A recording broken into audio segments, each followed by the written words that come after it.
8 വർഷത്തിലധികം നീണ്ട നിയമ പോരാട്ടം ഒടുവിൽ അടുത്ത മാസം 8-ന് കേരളം കാത്തിരിക്കുന്ന വിധി വരികയാണ്. നടിയെ ആക്രമിച്ച കേസിൽ ദിലീപ് അഴിക്കുള്ളിലാകുമോ?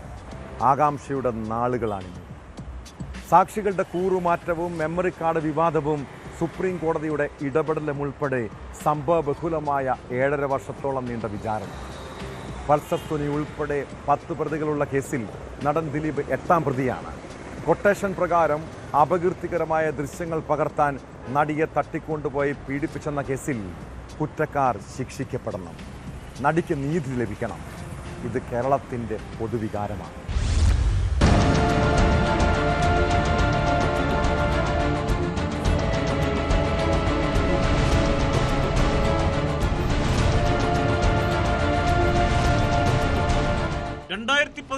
ഫെബ്രുവരി 17-നാണ് നടി ക്രൂരമായി ആക്രമിക്കപ്പെട്ടത്. നടൻ ദിലീപ് ഉൾപ്പെടെ 10 പേരാണ് കേസിൽ പ്രതികൾ. ദിലീപ് 8ാം പ്രതിയാണ്. 13 പ്രതികളായിരുന്നു ആദ്യം കേസിലുണ്ടായിരുന്നത്.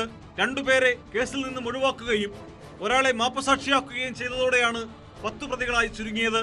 ജയിലിലായിരുന്ന ദിലീപും പൾസർ സുനിയും അടക്കമുള്ളവർ ഇപ്പോൾ ജാമ്യത്തിലാണ്. നടിയെ ബലാത്സംഗം ചെയ്ത് അപകീർത്തികരമായ ദൃശ്യങ്ങൾ പകർത്താൻ കൊട്ടേഷൻ നൽകിയെന്നാണ് കേസ്. Ernakulam principal sessions judge Honey M വർഗീസാണ് സാക്ഷി വിസ്താരം പൂർത്തിയാക്കിയത്. 2018 മാർച്ച് 8-നാണ് കേസിൽ വിചാരണ തുടങ്ങിയത്. 261 സാക്ഷികളെ വിസ്തരിച്ച കോടതി 1700 രേഖകളും പരിഗണിച്ചു. 2017 ഫെബ്രുവരിയിൽ അറസ്റ്റിലായ പൾസർ സുനിക്ക് കഴിഞ്ഞ വർഷം സെപ്റ്റംബറിൽ സുപ്രീം കോടതി ജാമ്യം അനുവദിച്ചിരുന്നു. വിചാരണ വൈകുന്നതിൽ കടുത്ത അതൃപ്തി അറിയിച്ചാണ് കോടതി ജാമ്യം അനുവദിച്ചത്.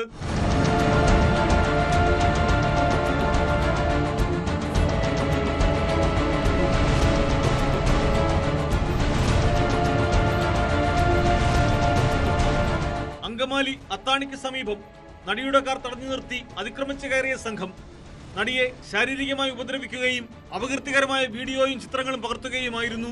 നടൻ ദിലീപിനെ തെളിവുകളുടെ അടിസ്ഥാനത്തിൽ 2017 ജൂലൈ 10-നാണ് അറസ്റ്റ് ചെയ്തത്. 85 ദിവസത്തിന് ശേഷം 2017 ഒക്ടോബർ 3-ന് ദിലീപിന് ജാമ്യം ലഭിച്ചു.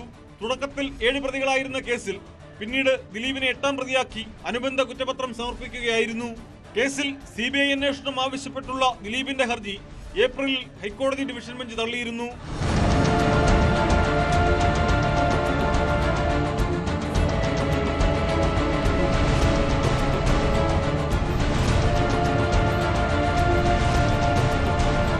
ന്യൂസ് 18 കൊച്ചി.